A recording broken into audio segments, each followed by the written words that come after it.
Do you feel like you live such a healthy lifestyle, but your return on investment is not really there yet? You love your healthy foods, you love going to the farmer's market, you love your movement practice, but you feel like you work a lot for very little in return.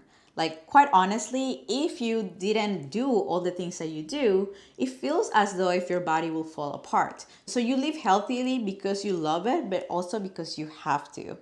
And wouldn't it be nice if sometimes your stomach stays flat from the moment that you wake up to the moment that you go to bed and it doesn't bloat at the end of the day like it usually does, or have solid bowel movements that don't require straining or urgency? If that is you, this video is for you because you'll get to discover why all your healthy lifestyle is not giving you the ROI that you want and how to fix it. Welcome to Gut Therapy. I'm your host, Mariu Cabral, nutritional therapy practitioner. And if you want to understand why your gut feels so high maintenance, I want you to imagine a home, your home. And imagine that recently you had the wildest party at your home. I mean, it held more people than it's supposed to. It was raining outside, so people came in with their shoes wet, just like staining the floor. People leaned against the walls, so the walls got dirty. Glass was broken.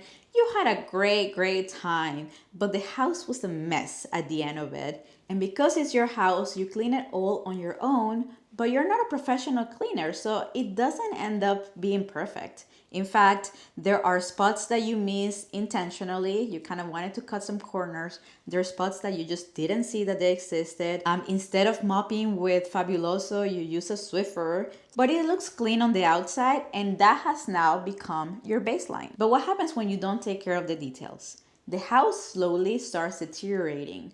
Every time that you clean the house, you clean it from the baseline of the after the party and not before it. So that, in a way, is exactly what happens to our gut. I want you to know that you didn't get IBS out of thin air. It didn't just happen. Something happened in your body, either an event or a series of events over time that led you to develop IBS. An event could have been you got a tooth infection and you had a really heavy round of antibiotics that whipped out your gut bacteria, and then a series of other things happened that led you to develop IBS. Or maybe it was the stress, trauma, or poor eating that happened over time that slowly made you develop IBS. All I want to say is that much like the house, the wear and tear didn't happen just because. It happens because of time and events, and it's all normal. And now that you're a little Miss Healthy and you're taking your supplements and eating healthy foods, and you have IBS and you're like, wait, like what? It's happening. It's because it's basically like you're cleaning in your house when all you need to do is actually remodel it. You need to turn that down and create a new house, or at least repair it, because the foundation that your house is sitting on is shaky, is flimsy, is fragile.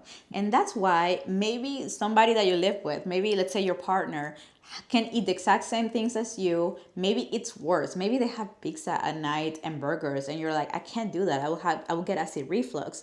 The reason why they don't get symptoms is because their foundation is stronger. And I know it's unfair, but we all have a different journey in this life. Let's put it that way. So if you want to repair your house, if you want to kind of like set that foundation to become sturdier, to become stronger, here are 3 things that I use with clients inside the Gut Freedom program, which is my one-on-one coaching program, to get their foundation going. And this is investigate, understand, and regulate. Here's what that is. Number 1, investigate. When you have IBS, you're probably no stranger to running experiments in your body. So this is going to be something similar, but we're going to get a little bit more sophisticated, and we're going to use a food and mood journal.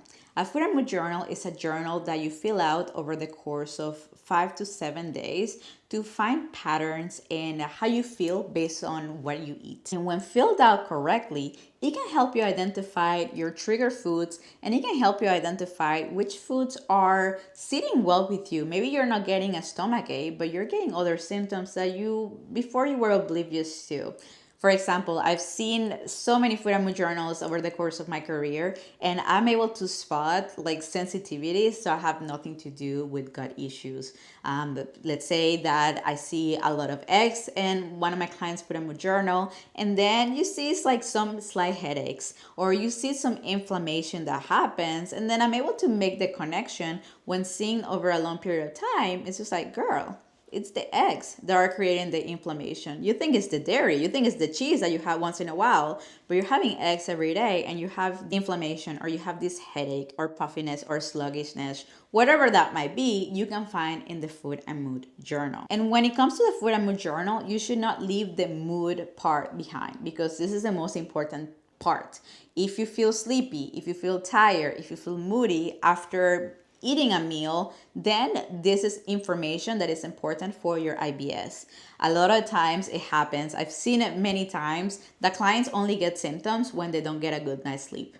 And they never made that connection until they started filling out the food and mood journal. So that is number one. We want to investigate. And if you want a copy of a food and mood journal that you can fill out on your own, you can just check the links wherever you're watching this video for a free downloadable copy of the food and mood journal that I use in my practice. And number two is to understand. And this is simple. Once you investigate it and you identified your triggers, you get to act from a place of knowledge and from a place of understanding, meaning that now you know that you should not have X food because that is what's creating symptoms, even though it's not dairy, it's not, I don't know, in the case of acid reflux, it's not acidic foods. It is something completely random that you had no idea. Now you know. And that is what's making nutrition personalized to you. That is what really drives the results. Your healthy eating now becomes more impactful because you get to use your own data. And then number three is to regulate. Something that a lot of women don't understand is that food doesn't play as big of a role in IBS. Yes, food is a trigger, but really what's going on is that your body is not really processing the food the way it should. And that is often not an issue of the food, it's an issue of the state that we are in when we're eating the food. Let me explain. Every single digestive process happens in the parasympathetic state. That is the state in which we're calm, we're relaxed. It is also known as the rest and digest state because that's how we digest. And some of us are always stressed. We're always running around. We are eating and not paying attention, and we're completely out of the parasympathetic. So yes, reducing stress, having a community, laughing, doing things that are relaxing, all of that stuff is so important, and you know it. You know that stress is bad for you. But I want to leave you with something more tangible that you can start doing today. Because regulating your nervous system, dropping into the parasympathetic is really the golden ticket to having a flat stomach throughout the day, not bloating at the end of the day, to going to the bathroom without straining or urgency, just a solid, nice little number 4 bowel movement. That happens when we are in a regulated nervous system state. So here's what I want you to do. I'm just going to ask 2 things of you that are going to take you no time and no money.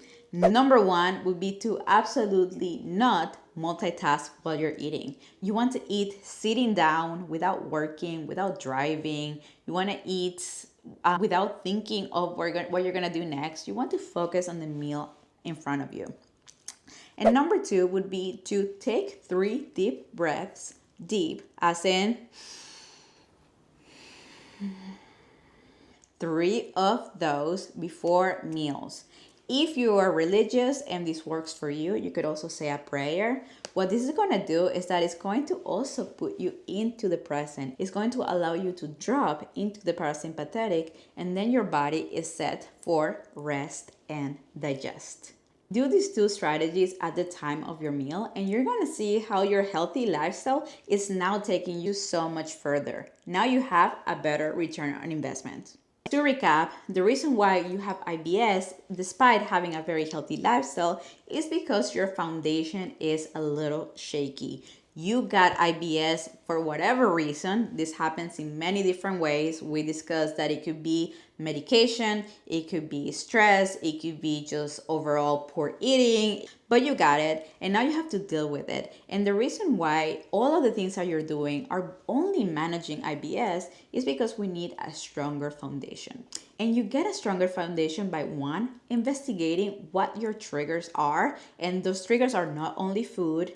Number two, act from a place of understanding. And number three, regulating your nervous system at the time of a meal. And then level 17 would be regulating your nervous system overall.